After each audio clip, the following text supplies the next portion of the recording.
سنت کرتے ہیں، اور اہل بیت کی محبت ہی ایمان و سنیت ہے. کرنا نہیں کسی سے، جتنی محبت کر سکتے ہو کرنا، اور انہی کی محبت میں نیاز کرتے ہو کرو، شربت پلاتے ہو پلاؤ. کہا کسی چھوکرے نے کہا کہ یہ بدعت ہے.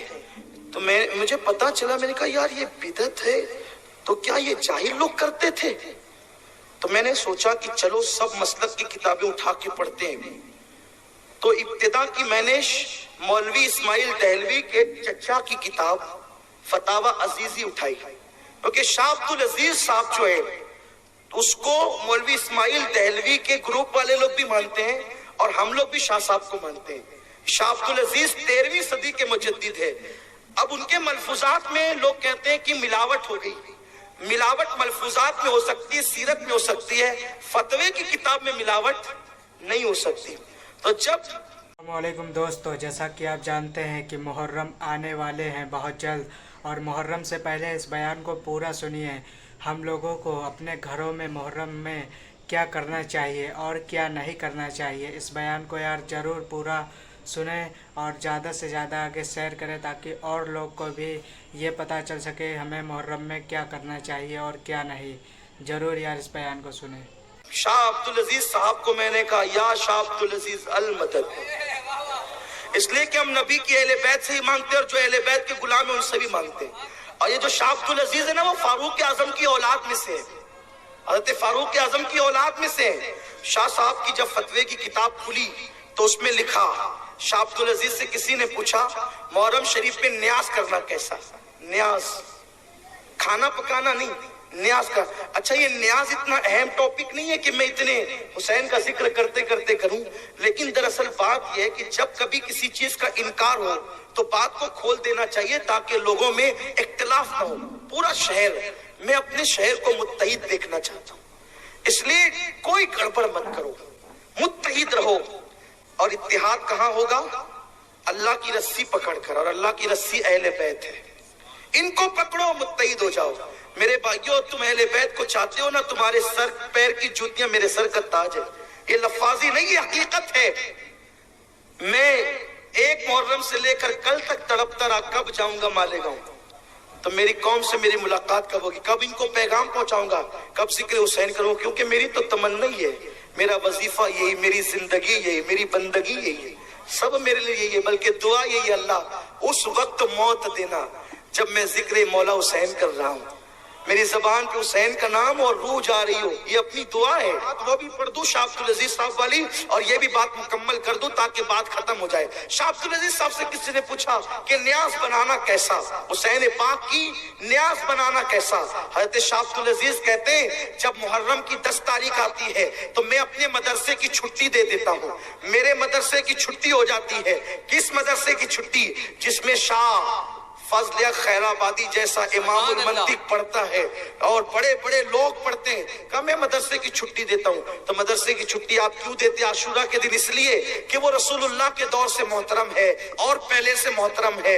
اس لیے کہ عاشورہ کی فضیلت تو یہی ہے نا کہ حضور کے دور میں بھی حضور اس کو فضیلت بیان کرتے تھے. وہ وہی دن ہے کہ نوح کی کشتی کو کنارہ ملا، آدم کی دعا قبول ہوئی. تو شاہ صاحب آپ اس لیے چھٹی دیتے ہیں کہ یہ اس لیے فرماتے ہیں، اس لیے چھٹی دیتا ہوں کہ اس دن میرے آقا سیدنا امام حسین کی شہادت کا دن ہے. اور میں جب مدرسے کی چھٹی دیتا ہوں تو چھٹی دے کر طلبہ کو چھوڑ نہیں دیتا بلکہ سارے طلبہ کو جمع کرتا ہوں، اور میں اپنے ذاتی پیسے سے امام حسین کی نیاز کرتا ہوں، نیاز. اور ادھر نیاز تیار ہوتی ہے اور میں امام حسین کی شہادت پڑھتا ہوں، امام حسین کا ذکر پڑھتا ہوں. اور پھر یہ ہوتا ہے ادھر نیاز بن رہی ہے، ادھر شہادت حسین کا ذکر ہو رہا ہے. جب نیاز آ جاتی ہے فرماتے ہیں میں امام حسین کی بارگاہ میں فاتحہ پڑھتا ہوں، کھانا سامنے رکھ کر فاتحہ پڑھتا ہوں. پھر فوراً فاتحہ کے بعد کھانا نہیں ہوتا، ہم سب لوگ اٹھ کر کے کھڑے ہو جاتے ہیں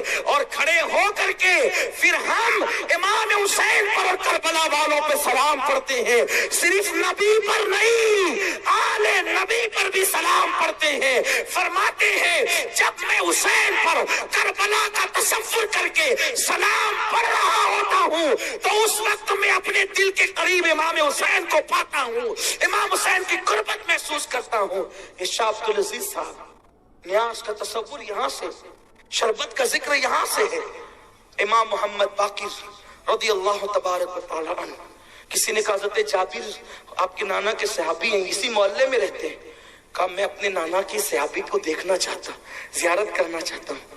ان سے کہو اگر وہ اجازت دے تو میں آ سکتا ہوں. اجازت ہے, آ سکتا ہوں. ایک خادم گیا, اے حضرت جابر, امام محمد باقر جو امام زین العابدین کے بیٹے ہیں نا, آپ سے ملنا چاہتے ہیں اور وہ آپ کے محلے میں آئے. آپ غصے میں آ گئے, تم لوگ کیا کرتے ہو, ابھی آ کر مجھے کہہ رہے ہو کہ وہ ملنا چاہتے ہیں. ارے میرے محلے میں آئے تھے تو پہلے ہی مجھے بتا دیتے, میرے محلے میں آئے تھے تو پہلے ہی مجھے بتا دیتے, میں خود جا کر کے ان کی بارگاہ میں حاضر ہوتا. کیونکہ وہ ہیں 6-7 سال کے بچے, لیکن ان کی رگوں میں نبی کا خون ہے, اہل بیت ہے, وہ حضور کی اولاد ہے. میں خود چاہتا, لیکن چونکہ اب انہوں نے کہا آنے کا, بولو آ جائیں, گھر تو آپ ہی کا ہے, آ جائیں. اور فرمایا جب وہ نکلنے لگے اٹھ کر کے میرے یہاں آنے کے لیے, مجھے اطلاع کر دینا, وہ وہاں سے نکلیں گے, میں تعظیم کے لیے یہاں سے کھڑا ہو جاؤں گا. یہ صحابی کا مسلک ہے, صحابی کا. اور نبی کے نام پر ہم اٹھ کے کھڑے ہونے میں تساہل نہیں کرتے ہیں. وہ 6-7 سال کے نبی کے گھرانے کے بچے کے لیے اٹھ کر کے کہتے ہیں میں کھڑا ہو جاؤں. اور اس کے بعد امام محمد باقر آئے. کسی نے کہا آ گئے امام باقر آ گئے. تو جیسے ہی کہا آ گئے تو کہا کہاں ہے, نابینا ہو گئے تھے, گھٹنے زمین پہ ٹیک دیا. کس نے, سفید داڑھی ہے, نبی کا شاگرد ہے, صحابہ میں عالم ہے, عالم صحابہ میں عالم ہے. اللہ اکبر, اپنے گھٹنے زمین پہ رکھ دیے اور اپنے لبوں سے امام باقر کے پیر چومنے لگے. امام باقر کے پیر چومتے ہیں. امام باقر نے بمشکل اٹھایا, آپ کیا کرتے ہیں, آپ میرے نانا کے صحابی. کہا آپ اہل بیت ہیں, رسول کے شہزادے ہیں, آپ مجھے چومنے دے پیر. پیر چومنے لگے اور جب اٹھ کر کے کھڑا کیا, اٹھا کر کھڑا کیا گیا تو اپنا ہاتھ لیا اور امام باقر کے سینے پہ ملنے لگے. اپنا ہاتھ لے کر امام باقر کے سینے پہ, کہاں, کپڑے کے اندر ہاتھ ڈال کر سینے پہ مل رہے ہیں. اور اس کے بعد اپنی ناک پہ ہاتھ رکھا, اپنی ناک پہ ہاتھ رکھ کر مسکرانے لگے. اس لیے کہ جو عاشق ہوتے ہیں ان کو نبی کی اولاد کے خون کی خوشبو آتی ہے, خوشبو. جن کو نہیں آتی وہ اپنے عشق کو تول لے کہاں ہے. اس لیے کہ کون ہے آل نبی, کون نہیں ہے, اسی میں اٹکے ہوئے ہیں. تمہاری ناک ایمان کی بند ہے, ایمان ہو تو ناک ہو نا. خوشبو امام اہل سنت کو آئی تھی نا, آپ نے وہ واقعہ سن رکھا ہے. وقت ختم ہو رہا ہے, بلکہ ختم ہو گیا ہے, جلدی ختم کرنا ہے. 5 منٹ پہلے ہماری شرط یہ ہے, ختم ہو جائے گی گفتگو. سینے پہ ہاتھ ملا, کس نے, جابر نے. بوڑھے ہیں, علم والے ہیں, بہت بڑے عالم ہیں, صحابی ہیں, حضور کے شاگرد ہیں, اور ناک پہ ہاتھ رکھ کر کے خوشبو سونگی. اور اس کے بعد کہا محمد باقر شہزادے ذرا اپنا کان میرے منہ کے پاس تو لاؤ. امام باقر نے کان لے گئے. جی فرمائیے کیا کہنا چاہتے ہیں. کان میں چپ کے کچھ کہا تو امام باقر اتنا ہنسے کہ آپ کے سارے دانت دکھے. بہت خوبصورت تھے امام محمد باقر. کبھی انشاءاللہ بتاؤں گا کتنے خوبصورت تھے. اتنے خوبصورت تھے کہ جوانی میں چہرے پہ پردہ ڈالنا پڑتا تھا. کبھی انشاءاللہ اس پر گفتگو ہوگی. تیری نسل پاک میں ہے بچہ بچہ نور کا, تو ہے عین نور, تیرا سب گھرانہ نور کا. امام باقر کے کان میں کچھ کہا, اتنا ہنسے کہ دانت سب دکھے, چمک والے دانت سب دکھے. امام باقر نے کہا اچھا اب میں چلتا ہوں. امام حضرت جابر نے کہا ٹھیک ہے.